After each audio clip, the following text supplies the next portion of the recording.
It's the most popular exhibit in the world's most visited museum, and the tourists and guests who daily crowd the display areas, the galleyways, the halls of the British Museum would largely agree that there's one exhibit that you don't want to leave the museum without seeing. Now, intrinsically, the geological value will display this geological value of a 1,700-pound piece of black granite isn't much. Home Depot would sell you a slab of countertop granite for probably about $15 a square foot, $40 installed. But you see, the value of this slab of granite is not in the molecules that make up the rock, it's what's on the rock that counts. It's carved in the 2nd century BC. The three-language script defines and describes the coronation of a new Egyptian king. And until the stone's discovery, what makes this important is that knowledge of ancient hieroglyphics was almost non-existent. Finding of this slab became so important that they gave it a name. It is, of course, the Rosetta Stone. The Rosetta Stone. The narrative recorded on it becoming the key to unlocking what the Egyptian priests and the monarchs would call the language of the gods. Now, almost intriguing as the stone itself is the little-told backdoor story of how the rock was discovered, when it was literally tripped over, being used as a piece of foundation rock for an old fort built in the Egyptian port city of Rosetta. And so the story is that as Napoleon's army occupied the fort and they were pushing out the walls to expand it to allow for his army to use it in a better way, an observant French officer noticed the inscription on the stone as he was walking over it, and he looked down and he thought, well, maybe that's worth something more than a paving brick for soldiers' boots to step on. And of course, he was right. So the point is this, that sometimes small unnoticed things have great value. I wonder if that's what Pope Francis was thinking when he visited the United States. It'd be 2.5 years ago in fall. You might remember the story. It got a lot of interest, and of course for we Seventh-day Adventists, we're kind of a bit of the at least self-defined last vestiges of the Protestant tradition. I mean, we listened to every word the Pope spoke. Everywhere he went, it was recorded. We were particularly interested as he stood before Congress and gave some thoughts. But as I was reading a USA Today article one morning, it was something that he said that was probably not that important to most people, but kind of jumped out at me. So let me quote to you what he said. Much like happiness, Francis stated, much like happiness, holiness is often tied to little things. Much like happiness, holiness is often tied to little things. Now, I'm not sure about all the deeper theological nuances of that comment, at least as it was in his mind, but I wondered if any part of Francis' opinion had been shaped by his reading of a book that I hope he spends some time in called the Bible. I like the big stories of the Bible that kind of, like the kids enjoy. That probably says something about me being attention deficit or whatever. But so when I read the Bible, I kind of skip past quickly the begats and begots and some of that stuff, and I go right to the miracle narratives. Those are the things that I love for my devotional life. I mean, there's tons of stories that I love to recount, and just the narrative of the children of Israel leaving Egypt. You know, as God divides the Red Sea and they walk across on dry ground, and then of course the 7 plagues that preceded it. Then they arrive on the other side, and of course they have all these very practical problems. Water from a rock, yeah, we're thirsty. Bread that drops from heaven, yeah, it's a nation that's hungry. The cloaks and the sandals that don't wear out after wandering through the wilderness all those years, and the Mount Sinai circled and robed in smoke and flame, and God, of course, hands down the 10 Commandments, writing on those tablets of stone with his own finger. I mean, that's amazing stuff. I mean, who isn't thrilled to witness as Elijah goes head to head with the prophets of Baal, and fire falls from heaven? And remember the story of the poor destitute widow whose oil never ran dry because of the blessing. And then, of course, when you think of Elijah, there's that song we sing, "Swing Low, Sweet Chariot." I mean, those are the things we make songs about. It's always fun for me to read the story of the donkey that speaks to Balaam, or the day that Joshua, in the power of God, commands the moon and the sun to stand still. And Joshua chapter 1 verse 6 says, there was never a day like that when God listened to the voice of a man and caused the sun and the moon to stand still. And then, of course, when you move into the New Testament, wow, it is so rich and full with these amazing stories, and the life of Jesus, incredible. The one who speaks and multiplies a handful of loaves of bread and fish and feeds thousands and thousands of people. Or one of my favorite stories, while he's out there on that little boat in the Sea of Galilee, and this raging tempest is blowing in, and again, all he does is speak, "Peace, be still," and the weather does what he tells it to. And then just the miracles themselves that he performed, the deaf that hear, and the blind who see, and the dead who come back to life. It's incredible. And then all the stories around the cross. I love to revisit the stories of the cross. The curtain of the temple that rips in two at the time of his death, the graves that crack open, the earthquake, the thunder, and the lightning, and then really the miracle of all miracles, that cold, calloused, pagan Roman soldier who witnesses all of this, and the transformation of a changed heart when he says, "Surely this man was the Son of God." I love those stories. But listen, if all I get out of reading Scripture is the big stuff, the goosebump stuff, I'm really missing a lot of things that are small but very important.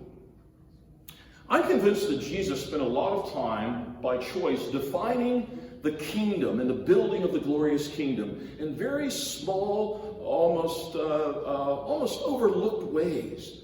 The illustrations he gave, the parables that he spoke, point to the kingdom often being something unnoticed and small, but in time grows and becomes something big.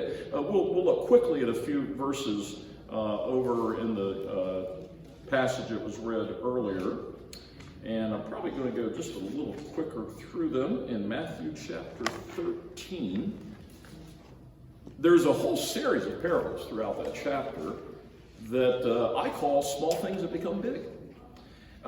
It opens up in Matthew 13, a few verses where Jesus says, verse 3, he told them many things in parables, and he begins by, a farmer went out to sow his seed, and as he was scattering, and you know the rest of the story. Some of the seed, in my mind, kind of being thrown left and right. That's how they sowed the seed in that day. Some of it is gobbled up by birds. Some of it is never really watered properly. Some of it germinates, and there's a plant, but it doesn't last long.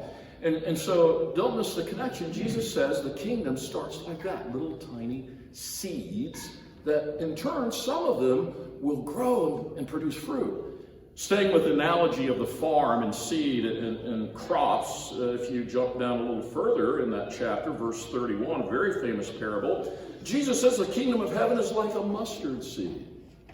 I don't know if you've ever seen a mustard seed, but just to, I'm a visual guy, and that's kind of where my imagination runs when I'm reading the Bible, but I found some. I had to look them up, and they are tiny. A bunch of them will fit just on the tip of your index finger. But Jesus says, from just such a tiny thing, smallest of all seeds, verse 32, when it grows, it becomes the largest of garden plants, becomes a tree, so that the birds of the air come and perch on its branches. A little further beyond, well, the next verse, another parable. The kingdom of heaven is like yeast that a woman took and mixed in a large amount of flour until it worked all through the dough. Now, I'm not much of a baker, and at least in this illustration, I'm thinking that not a lot of yeast would go into even a large amount of dough to make the bread, but if the yeast is absent, well, that makes all the difference in the world about the outcome, doesn't it? And so again, Jesus says something small, something unnoticed. A little yeast mixed in, but it affects the results. It's incredibly important, that yeast. Further down in the passage, verse 45, Jesus says again, and there's some other parables, I'm just touching on a few of them in this chapter. The kingdom of heaven is like a merchant looking for fine pearls. When he found one of great value, he went away and sold everything he had and bought it. So a pearl, maybe the size of a garden pea, but of immense value. And so valuable is it that this person, this merchant who's looking, seeking, when he finds one, he sells everything, because the value of that one small pearl far exceeds what he gave up and what he sold. So as you think of this, I'll pull in just a little bit more of what I think defines Jesus. As you think of these small things, by the way, he's using the things commonly understood and viewed in that day, and this is an agricultural economy, common household things, yeast in a batch of dough, seeds in a field, a pearl that they knew to be treasure. But Jesus also talks in other places about the things that are really small. At one point in the Bible, he speaks of the sparrow that falls from the nest, but not outside the Father's eye. He tells us that God has even numbered the hairs of the human head. In other places, he illustrates that sometimes things that are so easily overlooked by us will have immense value. He's connecting it always with the kingdom. In Luke chapter 15, he tells a triad of three stories. Triad of stories, I should say. Triad, I think, means three doctors, as far as I know. And in those stories, each one to me is talking about something small but really important. It starts out with a sheep, one lost sheep out of 100. One sheep is lost, 99 are safe, protected, back in the fold. They're not going anywhere, hopefully. But this one has wandered away. And the shepherd risks everything, even the 99 who are actually left out in the open field. He goes and he searches for the 1% of the wealth. The next story is a woman who's lost a silver coin in her house. And the Bible tells us so important is that one coin that she lights a lamp, she diligently sweeps, and when she finds it, she calls all the neighbors over to have a big party because she found her one coin. Then the final story, most important of all, is the parable of the prodigal son.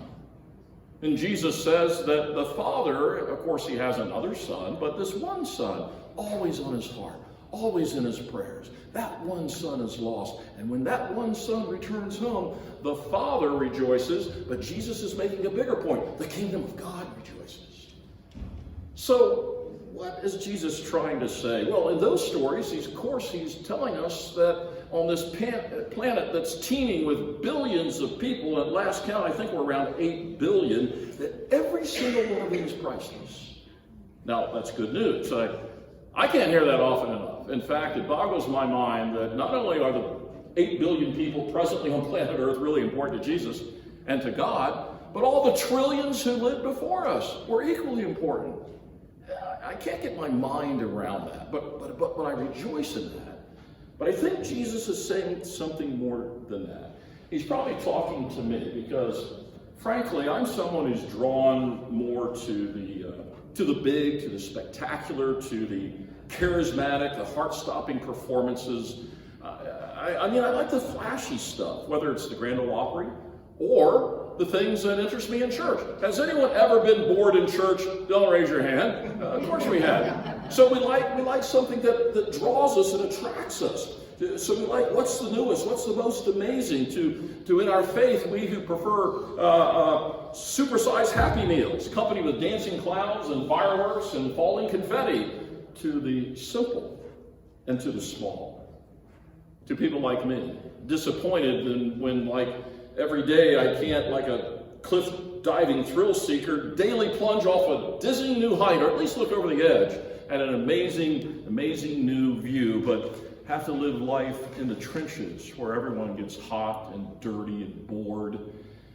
It seems like to Jesus, whether the topic is the value of people or illustrating the building of the kingdom of God, small, unspectacular, unnoticed things matter.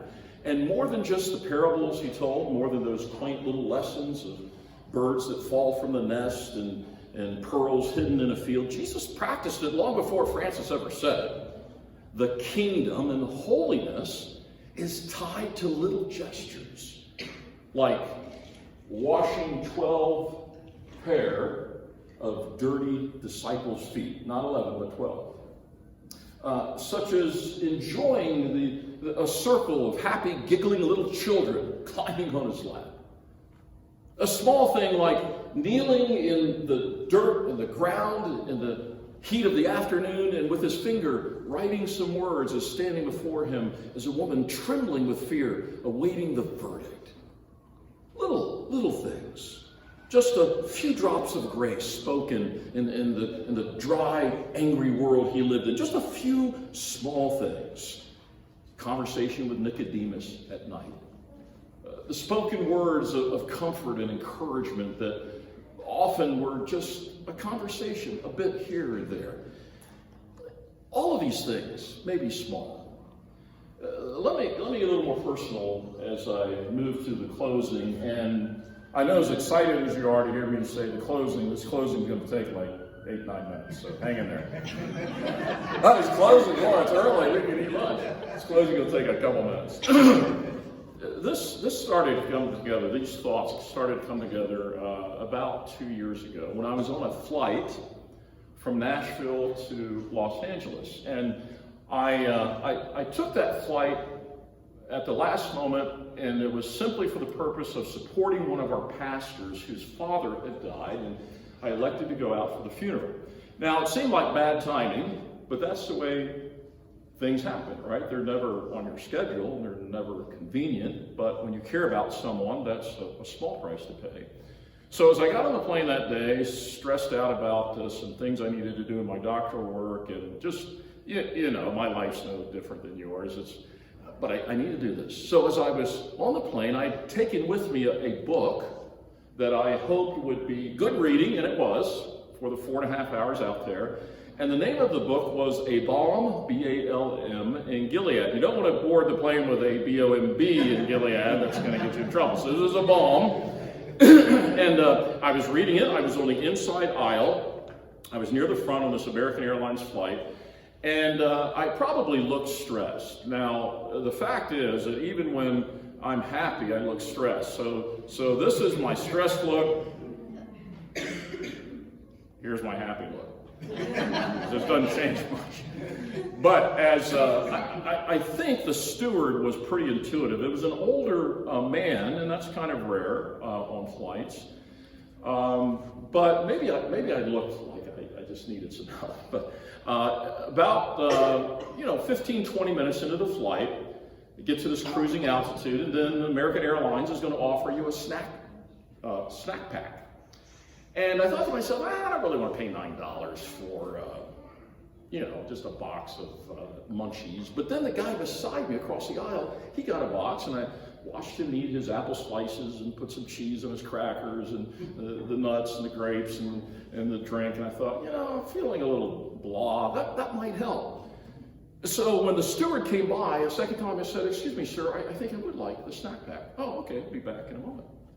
And when he did return, in probably just 3 or 4 minutes, he handed me the box, and I had my credit card in my fingers uplifted to hand him, and that's when he did this unexpected thing. Rather than take my credit card, he simply put his hand on my shoulder, patted it for a second, and he said, "Don't worry about it." "Don't worry about it? Those American Airlines never give you anything free. Don't worry about it." I stammered out, "Thanks." Now, you hear that story and you think, what a small story, what did that mean? I'll tell you, that moment of unexpected kindness, it has a name. It's grace. Grace, the $9 snack pack. A little teaspoon of unexpected kindness. Undeserved, that's what grace is. At 30,000 feet aboard an American Airlines flight. On my, another small thing, a small story, on my desk, in my office. I'm cognizant you don't want me to go too far with that phone. It's okay. On my desk, there is a card. I just got it a few weeks ago, and I'll paraphrase it. It sounds something like this, the words written on the card. Elder Haley, thank you so much for your friendship. Thank you for believing me. Thank you for your kindness, giving me a chance. You don't know how much your friendship means. It's something like that. Now, I don't tell you that card to think what a great person I am. That's just what they think. But I keep that card on my desk and I leave it open because there are days, believe it or not, when in my role, occasionally you get some communication that's more challenging. You might even get something that has you second guess whether you should even be in ministry. So you look for those cards and you read them afresh and you try to remember, wow, no, not perfect, but wow, somewhere I did something good. Thank you, Jesus. What a small thing. A card probably has 3 sentences written on it. I was in line at Kroger near where I live, and in the checkout line in front of me was a female Army reservist in uniform.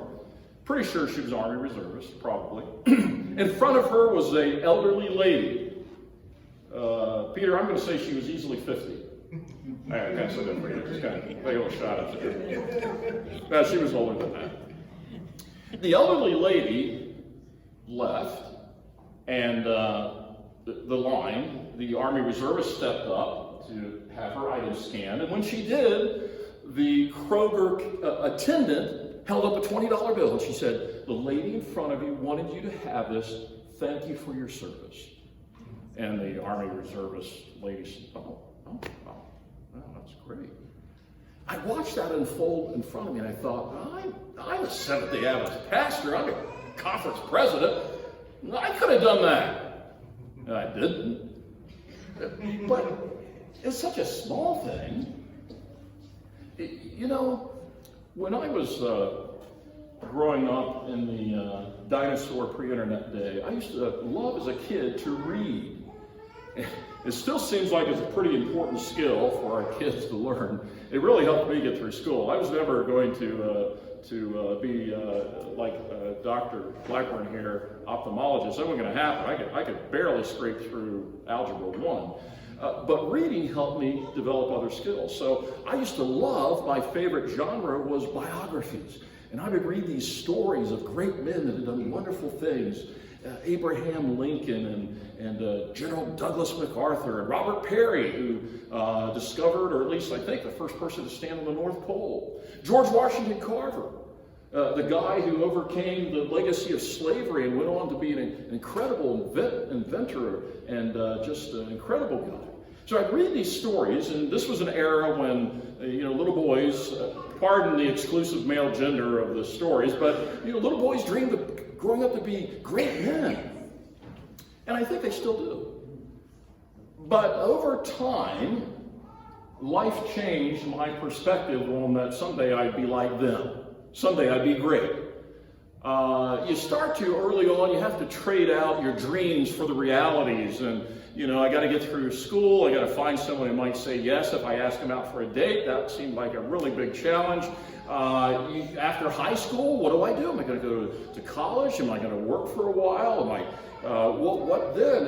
And then finally, it's kids and mortgages, and some of us know the drill, and your life, though maybe a little different in detail, you know how it feels. And it all comes caving in. At some point, I told myself the things that I thought might someday define me as someone who really made a difference, really great, that's not going to happen. So I stand here before you today, and I'm pretty sure there's no building anywhere named after me. There's no really nice piece of art or a portrait of me hanging anywhere other than in my house where my wife has a family picture. That's about it. I haven't written a book except for my doctorate, and I am proud to say I am a published author of one book, and my doctoral dissertation sits on my desk in my office. I can prove it if you come to visit me. I'll show you the one book that I authored. So it's never going to happen. I'm never going to come up in a conversation with, as someone's discussing Mother Teresa or John Bradshaw, or Charles back in our day, HMS Richards. Probably for most people need to change it because they're thinking, who's he? But so that's not going to happen. But you know what?